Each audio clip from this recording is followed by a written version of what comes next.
Hi dear friends, ഇന്ന് ഞാൻ നിങ്ങളുമായിട്ട് ഷെയർ ചെയ്യുന്ന എൻ്റെ റെസിപ്പി അരിപ്പൊടി കൊണ്ട് വളരെ രുചികരമായ ഒരു പൂവടയാണ് കേട്ടോ.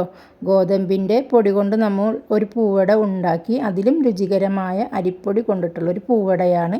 നിങ്ങൾ ഇതുപോലെ ഒന്ന് തയ്യാറാക്കി ഫീഡ്ബാക്ക് അറിയിക്കാൻ മറക്കല്ലേ.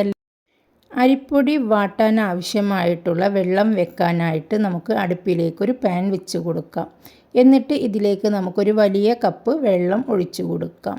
അത് തിളക്കുന്ന നേരത്ത് നമുക്ക് ഉപ്പിട്ട് കൊടുക്കാം. ആവശ്യത്തിന് മാത്രം ഉപ്പിട്ട് കൊടുത്താൽ മതി കേട്ടോ. എന്നിട്ട് നന്നായിട്ട് തിളക്കുന്ന സമയത്ത് തീ ലോ ഫ്ലെയിമിലേക്ക് മാറ്റി കൊടുക്കാം. എന്നിട്ട് നമുക്ക് അരിപ്പൊടി കുറേശ്ശെ ഇതിലേക്ക് ഇട്ട് കൊടുക്കാം. 250 ml 2 കപ്പ് അരിപ്പൊടിയാണ് കേട്ടോ ഞാനിവിടെ എടുത്തിരിക്കുന്നത്. തീ മീഡിയം ഫ്ലെയിമിലേക്ക് മാറ്റിയതിന് ശേഷം ഒരു തവി വെച്ച് നന്നായിട്ട് തന്നെ നമുക്കിതൊക്കെ ഒന്ന് മിക്സാക്കിയിട്ട് വാട്ടിയെടുക്കാം. പത്തിരിക്ക് പൊടി എങ്ങനെയാണോ വാട്ടിക്കുഴക്കുന്നത് അതുപോലെ തന്നെ വേണം ഇതിനും കുഴച്ചെടുക്കാനായിട്ട്. 2 സെക്കൻഡ് നേരം ഒന്ന് അടച്ച് വെച്ച് പിന്നെ നമ്മൾ തീ ഓഫാക്കി കൊടുക്കാം. നമുക്ക് എന്നിട്ട് ചൂടാറാനായിട്ട് ഇറക്കി വെക്കാം.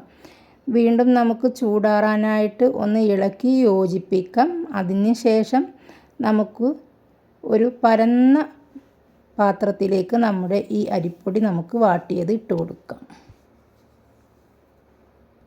ഇനി നമുക്കൊരു 5 മിനിറ്റ് നേരം ഒന്ന് വെയിറ്റ് ചെയ്യാം. ഒന്ന് ചൂടാറിയതിന് ശേഷം നമുക്കിത് നന്നായിട്ട് തന്നെ ഒന്ന് കുഴച്ചെടുക്കാം. ഒരു ഇളം ചൂടുള്ള സമയത്ത് നമുക്ക് കുറേശ്ശെ വെള്ളം ഒന്ന് തെളിച്ച് കൊടുത്തിട്ട് പത്തിരിക്ക് കുഴച്ചെടുക്കുന്ന പോലെ നമുക്കൊന്ന് കുഴച്ചെടുക്കാം.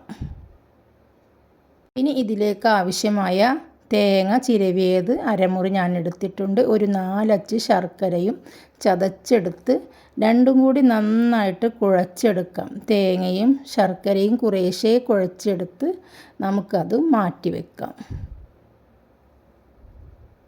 പത്തിരിക്ക് കുഴച്ചെടുത്ത മാവ് ഇതുപോലെ നമുക്ക് ഉരുട്ടി ഒരു ബോളുകളാക്കാം. ബോളുകളാക്കിയതിന് ശേഷം അതൊരു പത്തിരി പ്രസ്സിലേക്ക് വെച്ച് കൊടുത്ത് നമുക്കിതുപോലെ ഒന്ന് പരത്തിയെടുക്കാം. എന്നിട്ട് നമുക്ക് പൂവട ഉണ്ടാക്കാനായിട്ട് ഇതുപോലെ ഒരു അച്ച് കടയിൽ നിന്നും മേടിക്കാൻ കിട്ടും. ഈ അച്ച് പ്ലാസ്റ്റിക്കിൻ്റേതും സ്റ്റീലിൻ്റെതും എല്ലാം നമുക്ക് മേടിക്കാൻ കിട്ടും. അപ്പോൾ ഈ അച്ചിലേക്ക് നമുക്ക് കുറച്ച് വെളിച്ചെണ്ണ ഒന്ന് തടവി കൊടുക്കാം.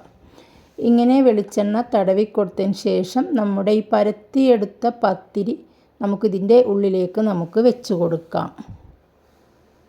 ഇതിൻ്റെ ഉള്ളിലേക്ക് വെച്ച് കൊടുത്തതിന് ശേഷം നമുക്ക് ഇതിൻ്റെ ഉള്ളിലേക്ക് ശർക്കരയും തേങ്ങയും മിക്സാക്കിയത് നമുക്കിതിൻ്റെ ഉള്ളിലേക്ക് വെച്ചിട്ട് നന്നായിട്ട് തന്നെ നമുക്കൊന്ന് പ്രസ് ചെയ്ത് കൊടുക്കാം.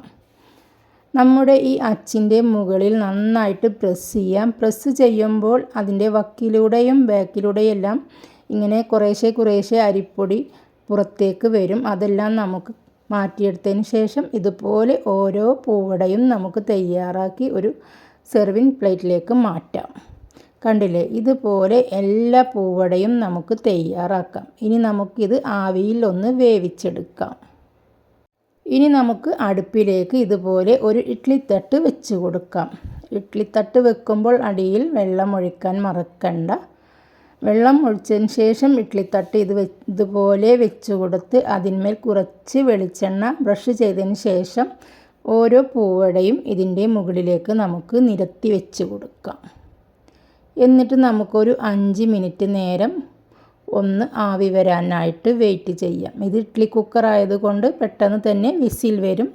അപ്പോൾ നമുക്ക് തീ ഓഫാക്കി കൊടുത്ത് നമുക്കിത് ചൂടാറിയതിന് ശേഷം നമുക്ക് പുറത്തെടുക്കാം. തീ മീഡിയം ഫ്ലെയിമിൽ വെച്ചിട്ടാണ് കേട്ടോ ഞാനിത് റെഡിയാക്കുന്നത്.